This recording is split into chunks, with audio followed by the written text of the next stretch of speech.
Well, now since we have had a very basic understanding of China's political economy before Xi Jinping came to power in 2012, I think now we are ready to explore the changes. So what happened to China after Xi Jinping is that so he adopted a lot of policy reforms, and he almost like brought a new political landscape to China. So now let's start from this interesting quotation from him. So Xi Jinping visited the United States in 2015, and that's when China, was implementing a very comprehensive and harsh anti-corruption campaign on a lot of bureaucrats and politicians in China. But once he arrived in the States, he mentioned that we have punished tigers and flies. It has nothing to do with political power struggles. In this case, there is no house of cards.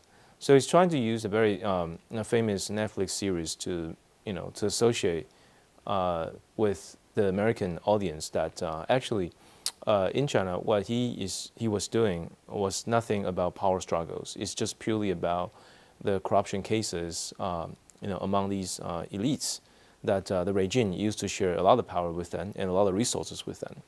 So with that interesting quotation, it also gives us an interesting question that whether Xi Jinping is now trying to bid farewell to collective leadership, because, as I just mentioned, before Xi Jinping and after Deng Xiaoping returned to the politics in late 1970s, the way in which we actually characterize Chinese leadership is that it's a collective leadership. So in other words, while you do have some father figures like Jiang Zemin and Hu Jintao, but actually they have to share a lot of power with other people inside the Politburo.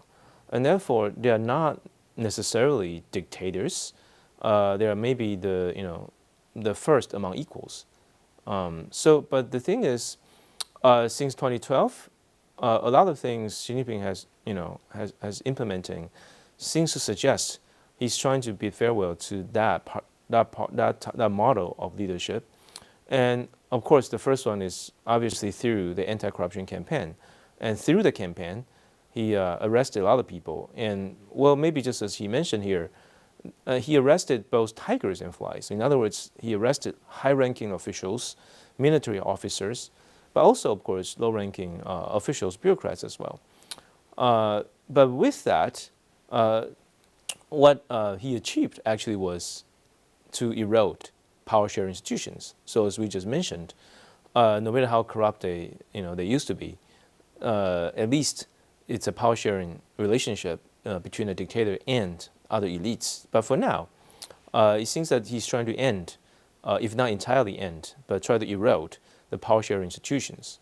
And on top of that, he also tries to impose tighter social controls, on people's opinions, on the media freedom, on internet. So a lot of new regulations were promulgated after 2012, and the goal obviously is to tighten the social controls.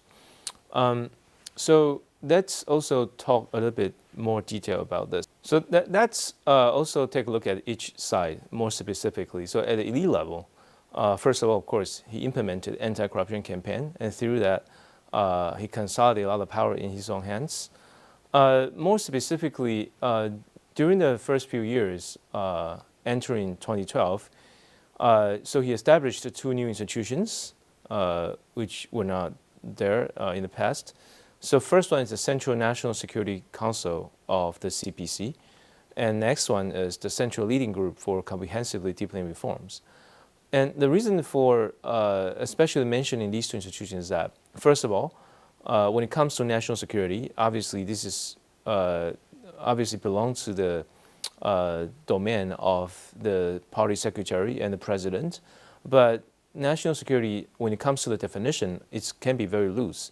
So this means that through creating such an institution, he can directly intervene into a lot of different things. And the second one is even more significant because, as you can tell from the title of the institution, comprehensively deepening reforms. So this suggests that this group, this leading group, will also be able to affect or influence economic policies, which used to be the domain for the premier or the prime minister in China.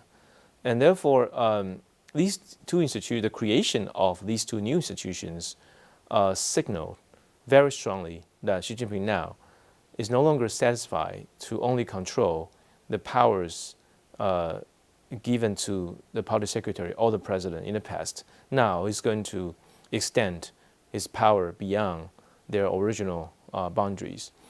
And next, in the 19th Party Congress, so Xi Jinping also further weakened the collective leadership.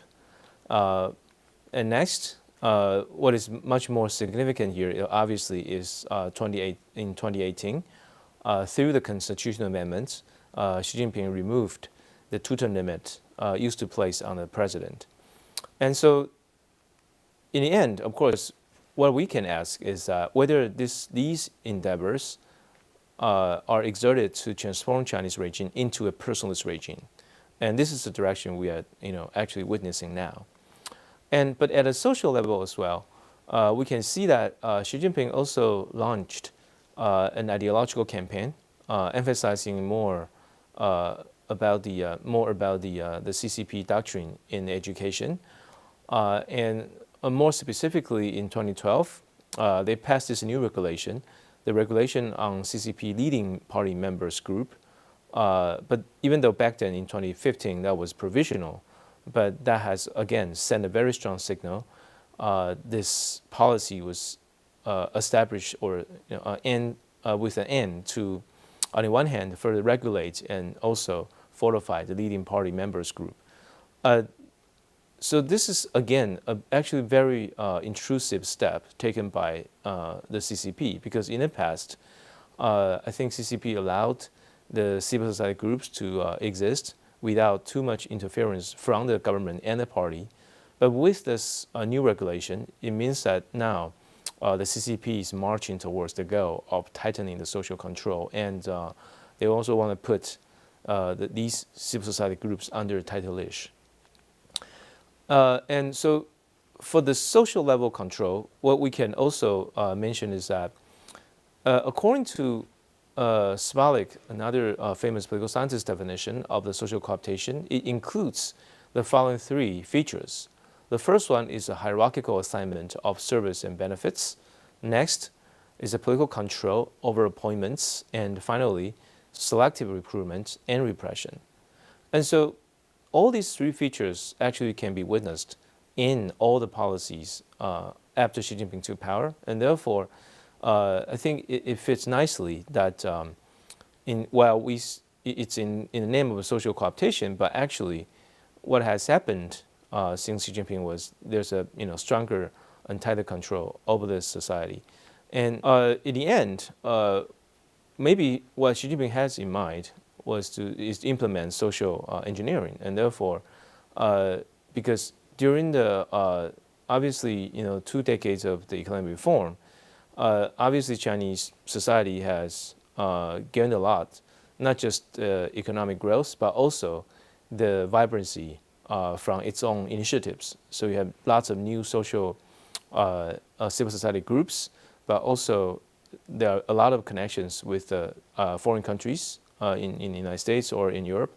And therefore, all these new initiatives gave the society a lot of energies. And now, but these energies might not necessarily be geared towards protecting the stability of the regime, but might be actually geared towards creating more chaos or instability. And therefore, I think what Xi Jinping had in mind is that through all these newly established institutions and newly passed regulations, they can actually socially engineer the society towards the past. In other words, now it's much more structured and more hierarchical, and the party can have a bigger role in assigning benefits and also in determining the appointments of different, even the leaders inside these social society groups. And so there's actually another more systematic way for understanding the changes brought by Xi Jinping. And I want to introduce a framework that I adopted in my own book in 2019. So I call this unbundle authoritarian institutions. because we have been talking about authoritarian institutions almost like since the very beginning of this class. But actually, we can further make a finer distinction.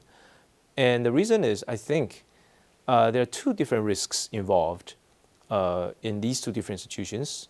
So the first one is, of course, for a dictator, they have to run the risk of coups, and they use power-sharing institutions to prevent coups from happening. And by coups, that's the insurrections initiated by the elites inside the coalition.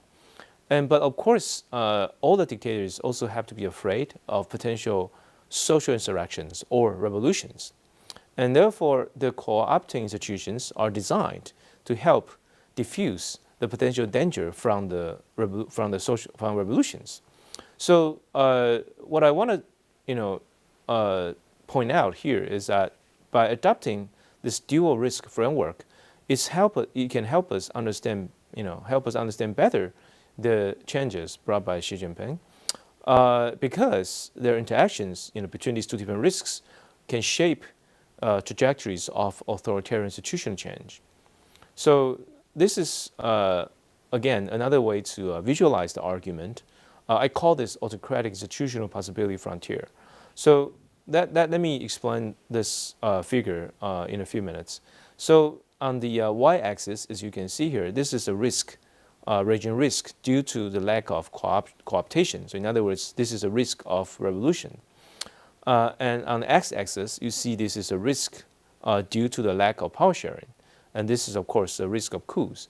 So as you can see here, as a matter of fact, there are different types of authoritarian regimes. And as I just try to suggest, well, the Chinese regime before Xi Jinping was one type of regime. And the regime after Xi Jinping now, I think, is going towards a very different type of regime. But now we can use this dual risk framework to plot these different types on this, a single figure. So the different types you can see here include, first one, a single party authoritarianism, and next, bureaucratic military authoritarianism, and then oligarchic authoritarianism, and then personalist authoritarianism. So these are different types of authoritarianism. And well, as you probably can guess, before Xi Jinping, obviously, the regime spent a lot of resources in, sharing power with their elites, and therefore, China before Xi Jinping was the single-party authoritarianism. And then, as you can see here, and this is a type of regime that spent a lot of resources in trying to reduce the risk from coup, right? But of course, as you can see, the price to pay is that then the resources spent in preventing revolutions from happening will be less. So different regimes obviously spend different resources. They have different combinations of resources or different allocation of resources according to their own emphasis. So if we use this figure, what we can see is that, okay, so this is how we can actually fit the Chinese case onto the figure. So again, the two axes represents two different types of risks, and then the curve represents the autocratic institutional possibility frontier, and the Xi Jinping factor, as I try to draw here, this is a dashed curve on the figure, as you can see here. So Xi Jinping is trying to move the Chinese regime from the single party type and through bureaucratic military and to oligarchic. So, and I think in the end, this is of course the conclusion that all the China scholars will agree today, is that he's trying to make China another personalist regime. And again, let me emphasize the difference here. So from the very beginning, during the pre-Xi Jinping era, as I just mentioned for a couple of times, we tend to characterize China's regime as a single party type of authoritarian regime. And therefore, in this type of regime, a lot of resources and power were shared among elites, and therefore you have a lower risk of coups. But the price to pay is that you might have a higher risk of revolution. And this is, of course, as we can see here, there were so many grievances against the regime because of corruption cases of all kinds of all levels of officials. And then when Xi Jinping moved the regime to the other direction, what we can see here is that now he reduced the resources shared among elites. Instead, he might actually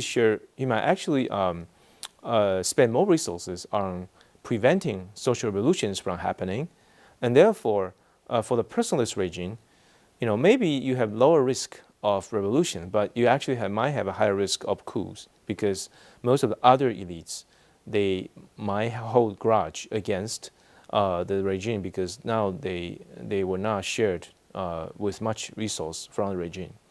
So this is, I guess, in a single figure, a way to help us characterize the changes brought by Xi Jinping. And essentially, this is about changing the regime nature. It used to be a single party regime with a lot of power sharing among elites. Now, moving towards another regime that has less resources shared among elites. And then finally, for this section, let's use a quotation again from a very famous China scholar, Susan Shirk, during her recent talk in 2016 in Singapore. And she actually was one of the, I would have to say, founding scholars of the concept of the fragmented authoritarianism. But in this talk titled "The Failure of Political Institutionalization in China," so she actually mentioned that, of course, we are now standing at a crossroads. So China now is turning into a very different type of regime. And so let's read, this quotation here. So she said here, the party delegated, of course, used to delegate a lot of authorities to the government during the reform era to make decisions about the economy and other subjects. But this was a delegation relationship. In other words, the party is the principal and the government was the agent. In that kind of relationship, the principal can always bring the power back to the party. And that's what we see happening in China today. The party reclaim leadership. And with that, I mean, we can actually, with this witness or testimony from a very famous scholar, we can see that the direction is very clear.